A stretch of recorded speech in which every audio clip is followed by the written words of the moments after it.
Assalamualaikum warahmatullahi wabarakatuh.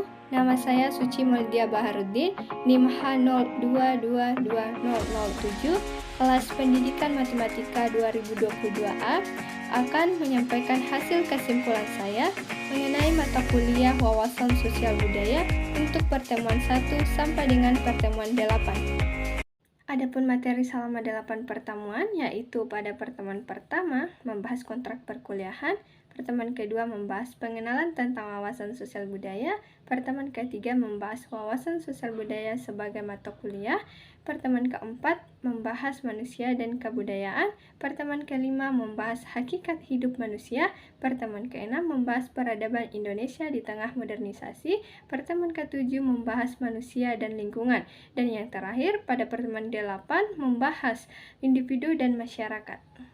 Pengertian dan tujuan ilmu sosial dan budaya dasar. Ilmu sosial dan budaya dasar atau disingkat ISBD adalah cabang ilmu pengetahuan yang merupakan integrasi dari dua ilmu lainnya, yaitu ilmu sosial adalah ilmu pengetahuan yang menggunakan berbagai disiplin ilmu untuk menanggapi masalah-masalah sosial. Sedangkan ilmu budaya adalah ilmu yang termasuk dalam pengetahuan budaya, mengkaji masalah kemanusiaan dan budaya. Tujuan mempelajarinya karena kita mahasiswa sebagai generasi penerus yang akan memegang kendali, mengelola, dan mengisi kehidupan berbangsa dan bernegara. Dengan sendirinya, perlu berbekal pengetahuan sosial budaya agar wawasan sosial budayanya dapat menjadi rujukan dan modal dalam mengambil berbagai kebijakannya. Pada hakikatnya, manusia dalam kehidupannya memiliki 3 fungsi, yaitu yang pertama, manusia sebagai makhluk Tuhan. Manusia sebagai makhluk berketuhanan akan menghambakan dirinya kepada Tuhan dengan menjalankan kehidupan religius dengan menerapkan ajaran Tuhan yang dipercayainya. Fungsi yang kedua, manusia sebagai makhluk individu. Manusia sebagai makhluk individu memiliki unsur jasmani dan rohani, unsur fisik dan psikis, unsur raga dan jiwa. Setiap manusia memiliki keunikan dan ciri khas tersendiri. Tidak ada manusia yang persis sama.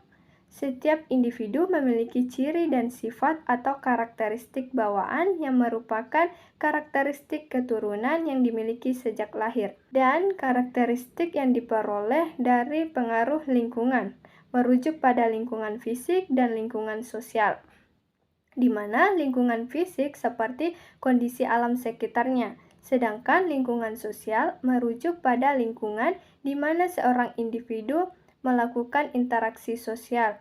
Kita melakukan interaksi sosial dengan anggota keluarga, dengan teman, dengan kelompok sosial yang lebih besar. Fungsi yang ketiga, manusia sebagai makhluk sosial budaya. Manusia akan membentuk suatu masyarakat yang akan melahirkan suatu bentuk kebudayaan, di mana masyarakat adalah manusia yang hidup bersama di suatu wilayah tertentu dalam waktu yang cukup lama, yang saling berhubungan dan berinteraksi dan mempunyai kebiasaan, tradisi, sikap, dan perasaan persatuan yang sama. Setelah kebudayaan itu tercipta, maka kebudayaan mengatur hidup manusia agar sesuai dengannya. Jika tidak ada kebudayaan, manusia hidup tanpa aturan dan tidak memiliki batasan dalam menjalani hidupnya, sehingga hidupnya menjadi bebas karena tidak ada norma dan batasan yang harus dianut dan ditaati olehnya. Kebudayaan juga dapat disebut sebagai ciri khas untuk suatu tempat masyarakat tersebut menetap atau tinggal, dan juga identitas dan jati diri masyarakat yang menempatinya. Jika semua tempat atau daerah yang ditempati manusia tersebut tidak memiliki ciri khas, maka semuanya terlihat sama, tidak dapat dibedakan, dan tidak mempunyai keistimewaan. Kemudian, peradaban dikaitkan untuk menyebutkan suatu kebudayaan yang mempunyai suatu sistem teknologi, ilmu pengetahuan, seni bangunan, seni rupa, dan sistem kenegaraan, serta masyarakat yang maju dan kompleks. Modernisasi adalah proses penerapan ilmu pengetahuan dan teknologi dalam semua segi kehidupan manusia dengan tingkat yang berbeda-beda. Tujuan utama modernisasi adalah untuk mencapai taraf hidup yang lebih baik dan nyaman dalam arti yang seluas-luasnya, sepanjang masih diterima oleh masyarakat yang bersangkutan. Peradaban Indonesia di tengah modernisasi dihadapkan pada kewajiban ganda, yaitu di satu pihak melestarikan warisan budaya bangsa dan pihak lain membangun kebudayaan nasional yang modern. Masyarakat modern yang diimpikan Indonesia adalah masyarakat yang tidak hanya mampu membangun dirinya sederajat dengan bangsa lain, tetapi juga tangguh menghadapi tantangan kemerosotan, mutu, lingkungan hidup akibat arus ilmu dan teknologi modern, maupun menghadapi tren global yang membawa daya tarik kuat ke arah pola hidup yang bertentangan dengan nilai-nilai luhur bangsa.